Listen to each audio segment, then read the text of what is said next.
Doctor Yasir حیات یہاں پہ موجود ہیں جو کہ اسسٹنٹ پروفیسر ہیں حیات آباد میڈیکل. موونگ فارورڈ جو سوال ہے وہ سوال یہ ہے کہ ابھی ایک ریسنٹلی ایک ریسرچ دیکھ رہے تھے کہ جس میں یہ لکھا ہوا تھا کہ بھائی 30 سال سے لے کے 50 سال تک کی کا جو ایج بریکٹ ہے اس میں تقریباً کوئی 47% کے قریب جو ہے وہ ہارٹ اٹیک کے کیسز رپورٹ ہو رہا ہے. کیا یہ سوشل میڈیا کی حد تک صحیح ہے یا پھر یہ واقعی سچ بات ہے؟ بسم اللہ الرحمن الرحیم. میرے خیال میں یہ سچ بات ہے، اور ہمارے جتنے بھی جو ینگ جنریشن ہیں 30 سے 50 سال کے لوگ، ان میں آج کل ڈپریشنز اور انزائٹی یہ آج کل بہت زیادہ ہے. دوسرے ہمارے جو نوجوان طبقہ ہے اس میں پرابلم یہ ہے کہ ان کا لائف سٹائل بھی آج کل بالکل ٹھیک نہیں ہے. ایکسرسائز نہیں کرتے، سیڈنٹری قسم کا ان کا لائف سٹائل ہے.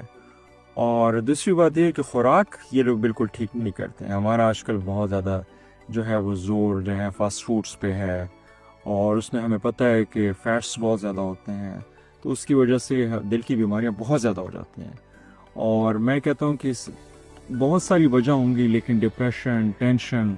اور سگریٹ کا بہت زیادہ آج کل استعمال ہے یہ ینگ جنریشن میں، کچھ فیشن کے لیے، کچھ دوسری وجہ کے لیے، لیکن یہ کہ بہت زیادہ ہے، اور اس وجہ سے دل کی بیماریاں بہت زیادہ. بروکن ہارٹ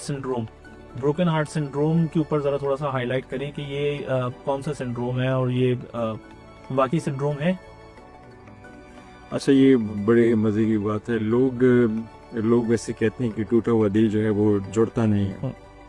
اور یہ حل بروکن ہارٹ سنڈروم کا بھی ہے کہ وہ اگر اس کے ساتھ مریض آ جائے، اور اس کو ہم اپنی زبان میں ٹکاسبل کارڈیومیوپیتھی کہتے ہیں، اور وہ بیسیکلی آپ کے ایموشنز کی وجہ سے ہوتا ہے، جذبات کی وجہ سے ہوتا ہے.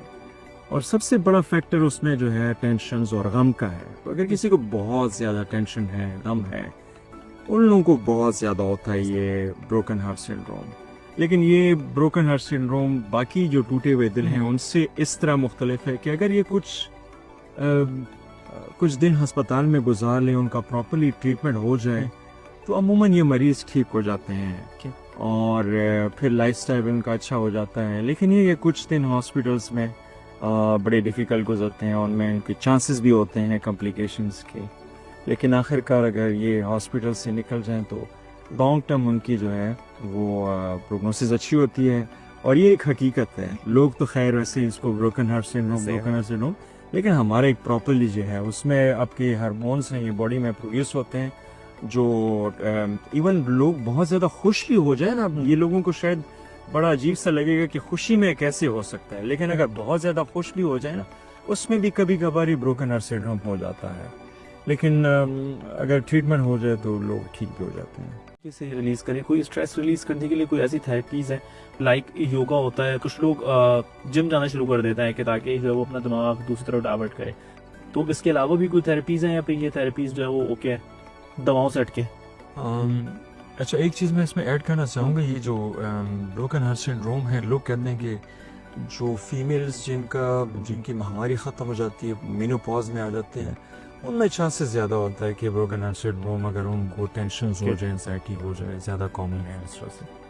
اور اسٹریس کی آپ نے بات کی، تو اسٹریس ریلیزنگ کے لیے تو ایک تو یہ ہے کہ آپ کا یہ لائف سٹائل ہے، آپ ایکسرسائز کریں، واک کریں، جم جوائن نہ کریں لیکن ایکسرسائز کریں، واک کریں، یہ آپ کے اسٹریس کو ریلیز کرتے ہیں. دوسرا یہ ہے کہ آپ پراپرلی ایک سائیکالوجسٹ کے ساتھ بھی مل سکتے ہیں، جو آپ کو جو ہے اگر آپ کو لگتا ہے کہ میرا ان چیزوں کے ساتھ اسٹریس ریلیز نہیں ہو رہا، جس طرح سے کرونک ڈپریشن والے مریض ہوتے ہیں، وہ عموماً ان چیزوں کو رسپونڈ نہیں کرتے. ان کے لیے چاہیے ہوتی ہیں کہ ڈرگس وہ لوگ لیں. اور ڈرگز یہ نہیں کہ کوئی ایسی ہیں کہ جو بہت زیادہ سائڈ ایفیکٹس کو ریز کریں، کیونکہ آپ پراپرلی ایک سائیکیٹرسٹ کے ساتھ ملیں گے، وہ آپ کو پراپرلی جج کرے گا، اور اس کے بعد پھر جو ہے آپ کو اینٹی ڈپریسنٹ میڈیکیشن پہ ڈال سکتا ہے. لیکن میری تو لوگوں کو پہلے یہی نصیحت ہوتی ہے کہ آپ پہلے اپنا لائف سٹائل چینج کریں، ایکسرسائز کریں. ایکسرسائز جو ہے اور رننگ اور جاگنگ جو ہے یہ آپ کے دماغ کو ریلیکس کرتے ہیں، آپ کی انزائٹی کو دور کرتے ہیں، بہت ساری چیزوں سے آپ کے دماغ کو ہٹا دیتے ہیں، تو آپ ریلیکس ہو جاتے ہیں، تو بہت ساری بیماریوں سے اور دل کی بیماریوں سے آپ بچ جاتے ہیں. بیلنس کی بات کرتے ہیں کہ آپ ورک کو کتنا ٹائم دیتے ہیں، لائف کو کتنا ٹائم دیتے ہیں.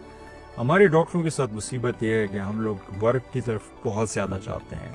تھوڑا ہماری جو پرسنل لائف ہے وہ ڈسٹرب ہو جاتی ہے، یہ میں مانتا ہوں، کیونکہ ایک ڈاکٹر آتا ہے صبح سویرے 8 بجے سے اپنا ہاسپٹل سٹارٹ کرتا ہے، اس کے بعد پھر کلینک جاتا ہے، مطلب 7-8 بجے 9 بجے وہ گھر پہنچتا ہے، اور اس کے بعد ہارڈلی 1-2 گھنٹے ملتے ہیں، پھر بندہ سو جاتا ہے، اور اس کے بعد اس لحاظ سے دیکھیں تو فیملی کی طرف ٹائم کم ہے، لیکن پھر بھی آپ کی بات ٹھیک ہے، مریض بھی ہم سے خوش نہیں ہوتے، وہ بھی کہتے ہیں کہ نہیں ہمیں بھی پراپر ٹائم، اچھا ڈرتے بھی ہیں اور خوش بھی نہیں ہوتے کہ ہاں خوش بھی نہیں ہوتے،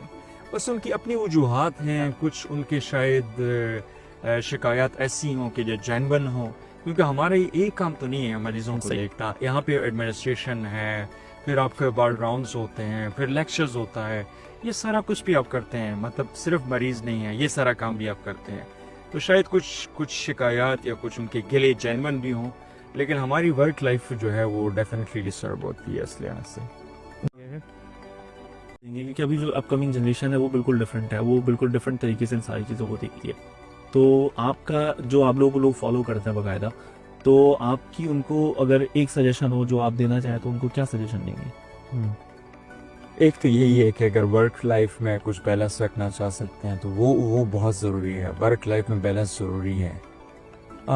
دوسرا، ہماری جو نئی لڑکے آ رہے ہیں، تھوڑا سا میں کہتا ہوں ان کو کہ جو اپنا پروفیشن ہے اس پہ بھی دھیان دیں، اور ٹائم نکالیں، مریضوں کے لیے بھی ٹائم نکالیں، ان کو بھی ٹائم دیں، کیونکہ ہماری جو ینگ لڑکے آ رہے ہیں ان کو بھی یہی گلا ہوتا ہے کہ ہم پہ کام کا برڈن زیادہ ہے، اور ڈیفینیٹلی میں کہتا ہوں کہ پاکستان میں کام کا برڈن زیادہ ہوگا، صحیح ہے، ایک ڈاکٹر کے لیے بہت سارے مریض ویٹ کرتے ہوں گے، اور بہت سارے مریض سیریس بھی ہوں گے، سارا کچھ ہوگا، لیکن پھر بھی میں ان کو یہی کہتا ہوں کہ آپ لوگ پروفیشنلزم کو ان کو مینٹین کریں، اور جو ہے اپنا لائف اور ورک میں بیلنس ضرور رکھیں، اور گائیڈ لائنز جو ہماری نئی آتی ہیں وہ ان سے ان کے ساتھ جو ہے ساتھ میں چلنا اور اپڈیٹ کرنا اپنے آپ کو، وہ بھی بہت ضروری ہے، بالکل، کیونکہ نیا نالج آپ کے پاس نہیں ہوگا نا، اب تو انٹرنیٹ کا زمانہ ہے، آپ کو ایک کلک پہ جو ہے بہت ساری معلومات مل جاتی ہیں۔ پھر ہماری مریضوں کا ایک پرابلم یہ بھی ہے، آپ ان سے ایک بات کرتے ہیں، وہ جا کے انٹرنیٹ پہ سرچ کر لیتے ہیں، بہت ساری چیزیں آپ کے سامنے لے کے آ جاتے ہیں، بہت ساری چیزیں غلط بھی ہوتی ہیں لیکن فالو کرتے ہیں، تو اگر آپ اپڈیٹڈ نہیں ہوں گے آپ ان کی کریکشن نہیں کر سکتے، تو اپڈیٹڈ نالج بھی بہت ضروری ہے مریضوں اور فیلوز کے لیے بہت زیادہ ضروری ہے۔